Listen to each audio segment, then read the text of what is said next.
off best fighter in the sport of boxing right now. It's good to see him in this position. In the position. Following their recent disagreement, Floyd Mayweather stopped by Gervonta "Tank" Davis's training camp and even sparred with him for a few light rounds. The tension between them seems to have eased for now, and Floyd emphasized that his visit wasn't about stirring drama, it was strictly business. He explained that joining Tank's camp ahead of the upcoming Jake Paul fight made sense, given his own experience in the ring with Logan Paul. That experience, he said, gives him a clear understanding of the kind of challenge Jake Paul presents. Similar to Logan versus Mayweather, but Jake Paul now obviously is way more advanced than where Logan was. Mayweather predicted an easy win for Tank, saying skill always beats size. He praised Tank's growth under Calvin Ford, from a powerful kid to one of boxing's sharpest finishers. Despite past tension, Floyd said it's all about respect now, and he's back in camp to help Tank stay sharp and make a statement on fight night. It's gonna be a great event. Every time I fight is fireworks. Jake Paul coming in, you know, he's much bigger, he's much stronger. Ford, who's coached Tank since day one, isn't worried about Jake Paul's size. He's seen Tank dominate bigger opponents for years. Ford's main focus is the gloves. He doesn't want oversized 12s, which are meant for sparring. He insists Tank should wear 8-ounce gloves, and Jake tends to keep things fair and make it a real fight, not a practice round. Ford even raised the issue with Jake's team, but they weren't interested in changing the setup. His message to Jake: if you want to prove yourself, drop the exhibition rules and fight for real. And is, you know, the gloves. You understand what I'm saying? Because we don't fight in 12-ounce gloves. We don't use 12-ounce gloves. That's training gloves, you know what I'm saying? I'm like... Calvin Ford dismissed concerns about the weight gap, saying Jake's few extra pounds don't matter. Ford noted they've signed the deal and Tank's never been one to worry about size. Once the punches start flying, the ring evens out fast. The only lingering question around Tank's camp is his unfinished business with Roach. Bring something to media into boxing. You cannot miss a fight. I like it, baby. I like the drama it's bringing, I'll be honest. But nobody really cares about this fight. Yeah, are you gonna watch it? Yeah, of course. That's how it's gonna go. Nobody really cares, but everybody's gonna watch it. Calvin Ford brushed off the Roach talk, saying Tank's the one who puts people on the map. He called the criticism nonsense, adding that any top fighter would have taken the same deal Tank did. For Ford, it's simple. This is business, and there's nothing wrong with securing the bag first. Doing what they feel is best for them. Will it impact Tank's legacy if Jake Paul were like to beat him or even like knock him out? Dude, Tank's a 3-division world champion, 4-time 3-division world champion.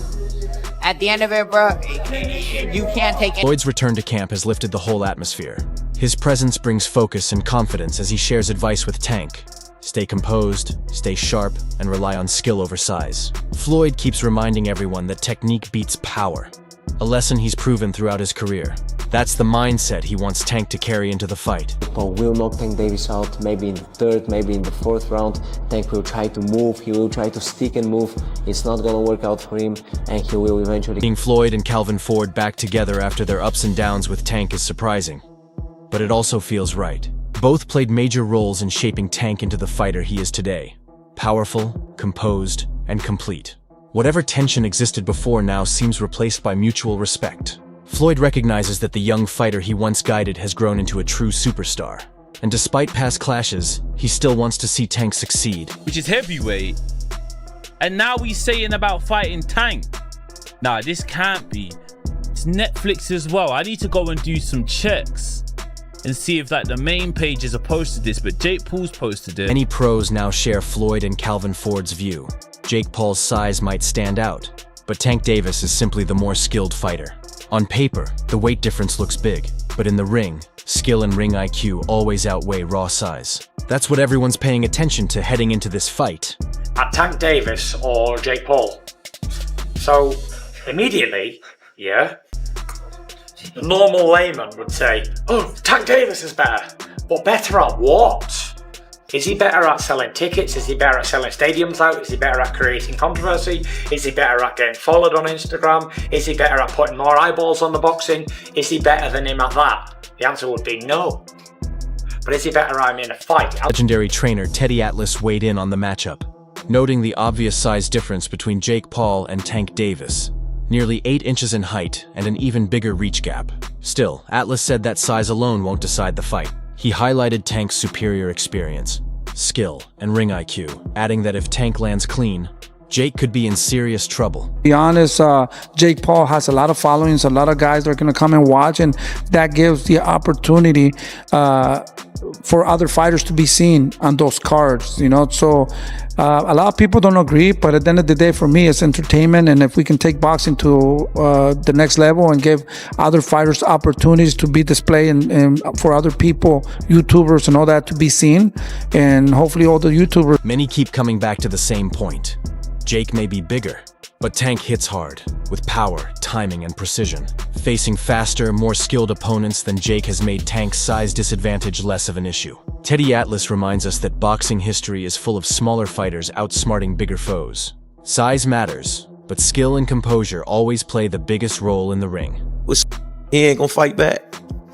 He said, so I say, you gotta take him serious. You get what I'm saying? Because he talked about, he had you on a hit list before this fight even happened. So his mental is on you. So you have to take it. There's still debate about whether Jake Paul's physical strength could pose a challenge. As a cruiserweight, Jake relies on heavy, slower power punches. Tank, meanwhile, excels with speed, angles, and reading faster, more agile opponents. They really fight on different levels. But when it comes to people depicting his fights, I can't get my head around it. If Tank hits him clean, he's going to sleep. He'll have a lot of smoke blowing up his backside by his coaching team and people like that, but when he gets hit with real 10-ounce, well, I'm told it's 16-ounce gloves now. Atlas referenced past bouts where smaller champs surprised bigger opponents, like Terence Crawford versus Canelo Alvarez. But he cautioned that Tank's fight is different. It's an exhibition, not a sanctioned title match, so the usual weight class protections don't apply, changing the whole dynamic. Fair to call them boxers now? We talk about Logan brothers. I think it's okay to call Jake Paul a boxer. The only reason why I say that is because he do be in the gym. He's working on stuff. The fight that he fought Mike Tyson, I don't think he should have fought Mike Tyson because of who Mike Tyson is and the age. And he said that he didn't try to knock him out. Yes, you did. The Florida Athletic Commission released the fight details. 10 rounds of 3 minutes each. 12-ounce gloves and knockouts allowed. Though the bout won't count on either fighter's official record, the fight will be scored by 2 human judges plus an AI system to keep things interesting. While no official winner will be declared, the setup mirrors a real fight, just labeled an exhibition for safety and regulatory reasons. This has left some fighters feeling conflicted. Guy that knows how to sell a fight. Tank cannot sell a fight in his own division. You have the Paul brothers and they come over to boxing. Their idea from day one is we don't have the skills or the experience. What we're gonna do is we'll take on the absolute best guys, but they're gonna spot us some pounds. Tank has one job to do, that it doesn't make any difference, that boxing is a real sport. My skills versus your skill. The commission made it clear. The fight will be recorded as an exhibition and won't affect the fighter's professional records. But knockouts and stoppages will end the fight just like a regular match. So, on paper, it's an exhibition. But once the bell rings, it's a real fight with real risk. Facing off. He just did. I've seen other face-off this Tank done. He gets their face and they're intense and he looks good. He looked very meager up there. You've had 8 fights and you're gonna go tangle with Tank Davis. And the story instantly comes out. Jake is so much bigger. There is such a compliment to Jake within that. Many fighters see this fight as a business move rather than a true competition. Terence Crawford, one of the best pound-for-pound fighters, agrees. He doesn't view it as a traditional fight, but admitted he'd pick Jake Paul to win if they go all out. Crawford respects Tank's skill and power, but believes Jake's size and strength give him the edge. If Jake lands a clean shot with his extra weight, it could end quickly. Simply put, Crawford thinks Jake's youth and size could decide the fight.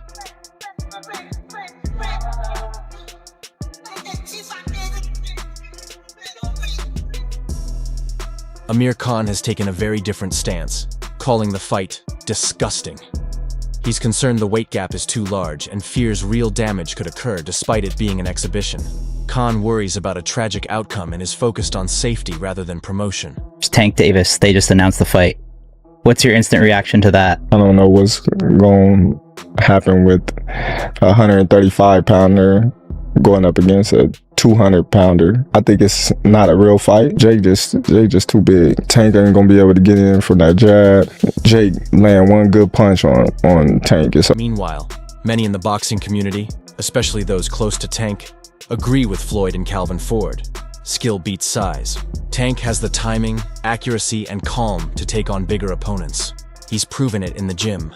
And now with Floyd Mayweather back in his corner, he's sharper than ever. I think Gervonta's just gonna stick and move. He'll be fast, play it smart, I don't see him staying still for too long so Jake can land some shots. He'll just try to touch him. Who knows, man? It's an exhibition. Lamont Roach hasn't held back about Tank skipping their rematch to face Jake Paul. In a recent Ring Magazine interview, he made it clear he's done with Tank, saying, "There's a lot of people I don't care about, and he's one of them." Roach's frustration isn't just about losing the fight, but how Tank handled the situation. He feels disrespected, explaining, "Don't disrespect me, and I won't disrespect you." For Roach, it's not just about the missed rematch. It's about feeling completely dismissed after their tough, close battle. You're hearing that shit from me. That's cringe. In some weird way, I kind of like cringe about it. He's trying to big man the smaller guy, who the smaller guy to me is dangerous. I think Tank Davis is going to put the hands on him, but I like it, bro. I will say something about Jake Paul. He's brought a lot of attention to boxing. Tank Davis guaranteed $40 million. If you were in that position, would you fight Jake? Roach has a point. The rematch made sense. Their first fight ended in a draw, and fans wanted a clear winner. Instead, Tank chose to jump into the high-profile exhibition with Jake Paul. That move surprised many. Some get it, but others, like Roach, see it as Tank prioritizing fame over finishing what he started. On Gervonta Tank Davis in an exhibition bout this November. The fight will be taking place in Atlanta between the cruiserweight and the 135-pounder, nearly a 100-pound difference between the two guys. This is absolutely insane. Hall of Famer Roy Jones Jr. shared his thoughts candidly on the Tank vs. Jake Paul exhibition.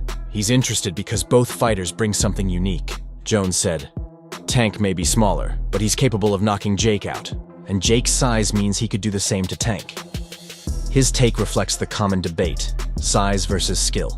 Neither fighter is ruled out. Jake's physical advantage balances Tank's power and accuracy. Jones knows from experience that once the bell rings, anything can happen.